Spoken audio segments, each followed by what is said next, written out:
the film తనే మరి.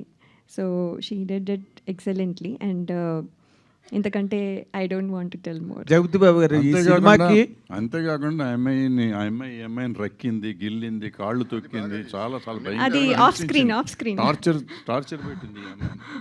Off screen Jagapathi Babu గారు, ఇప్పుడు మీరు ఈ కథను మీరు చెప్పినప్పుడు మీకు ఎక్కడైనా ఒక ఇన్స్పిరేషన్ ఉన్నదా మీకు, లేకపోతే ఒరిజినల్గా మీరు ఏంటి హౌ డిడ్ ఇట్ జనరేట్ అండి? కాదు, అంత ఇంట్రెస్టింగ్ ఎలిమెంట్ వదిలేసి ఈమెను స్క్రాచ్ చేసింది అంటే అది పట్టించుకోకుండా మళ్ళీ కథకే వస్తాడు నాగేంద్ర. దాంట్లో చాలా థ్రిల్లింగ్ ఉంది. అది ఒక సీనియర్ ఆర్టిస్ట్ ఆడపిల్ల ఇంకో ఆడపిల్ల స్క్రాచ్ చేసింది, అది బాగుందంట. ఏం చెప్పాలి, చూపించమ్మా. Okay, sorry Nagendra. అది ఆనెస్ట్గా ఏంటంటే, ఇప్పుడు ఎర్లియర్ కూడా విమెన్ ఉండేవారు ఫ్యాన్స్ కింద, లేడీస్ చాలామంది. ఇప్పుడు విలన్ అయిన తర్వాత యంగర్ లేడీస్, యంగర్ గర్ల్స్ కూడా ఫోన్లు చేయటాలు, కలవాలనుకోవటాలు ఇవన్నీ జరుగుతున్నాయి. సో దానికి కనెక్టెడ్గా ఒక సినిమా చేస్తే బాగుంటుంది అనిపించింది నాకు. అండ్ నాకు బ్రాండింగ్ ఇద్దరు ఆడాళ్ళు ఉంటే, ఇద్దరు హీరోయిన్స్ ఉంటే బాగుంటుంది అనేది ఉంది కాబట్టి ఆల్రెడీ దాన్ని మళ్ళీ ఫస్ట్ టైం ఇన్నేళ్ల తర్వాత క్యాష్ చేసుకుంటున్నాం.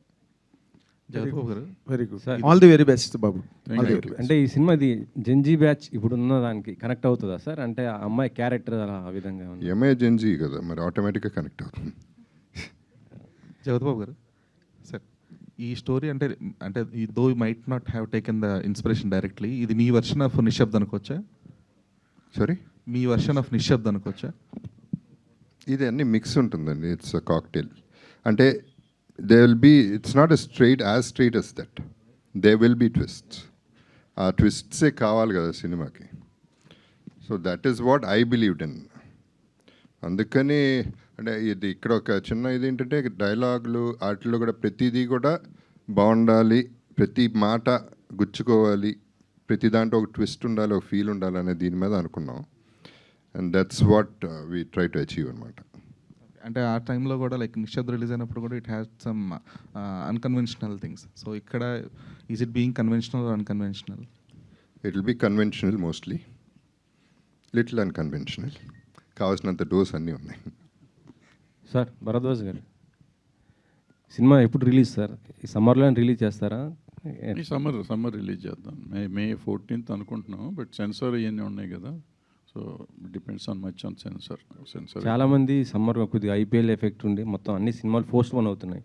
అందుకే పెద్ద సినిమాలు కూడా రెడీగానే ఉన్నాం. సెన్సార్ అయితే ప్రాబ్లీ 14 అనుకుంటున్నాం. సెన్సార్ అవ్వకుండా డేట్లు చెప్పకూడదు కదా, సో ప్రాబబిలిటీ చెప్తున్నాను. గతంలో వేసుకున్నారు కదా సార్, అంటే డేట్ అనౌన్స్ చేసి ఫస్ట్లో చేసేవాళ్ళు చేస్తారమ్మా. నేను చట్టానికి బద్దుండి ఉంటాను కాబట్టి చట్టబద్ధంగా చెప్తున్నా. ఈ మధ్య కొద్దిగా అంటే పర్సంటేజ్ మాట్లాడుతున్నారు కదా, ఫస్ట్ నుంచి అయితే కొద్దిగా మాకు పర్సంటేజ్ అలా ఇస్తేనే థియేటర్లో రిలీజ్ చేస్తామంటున్నారు. మరి అది మీకు ఇప్పుడు అసలు నేను పుట్టిన కాడి నుంచి పర్సంటేజ్ అడుగుతున్నాను, పర్సంటేజ్ ఆడతాం సినిమాలు. నేను కానీ నారాయణమూర్తి గారి సినిమాలు కానీ పర్సంటేజ్ ఆడతారు, మేము అట్లాగే ఉంటాం. సో దానికి మాకు డిస్ప్యూట్ లేదు థియేటర్స్తో. కానీ గిల్డ్ వాళ్ళు ఒప్పుకోవట్లేదు కదా, మీరు ఇప్పుడు ఎలా? గిల్డ్ వాళ్ళకి సంబంధం ఏమో, గిల్డ్ వాళ్ళు ఒప్పుకుంటారు. ఎందుకంటే ఆల్రెడీ ఇప్పుడు రిలీజ్ అవుతున్న సినిమాల్లో మెజారిటీ సినిమాలు పర్సంటేజ్ మీద ఆడుతున్నాయి.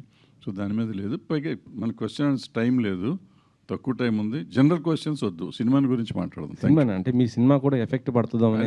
పడదు, పర్సంటేజ్ ఆడుతున్నాం. Thank you. సార్, చరిత్ర చిత్ర బ్యానర్ని చాలా గ్యాప్ తర్వాత మళ్ళీ చూస్తున్నాం. సో మీరు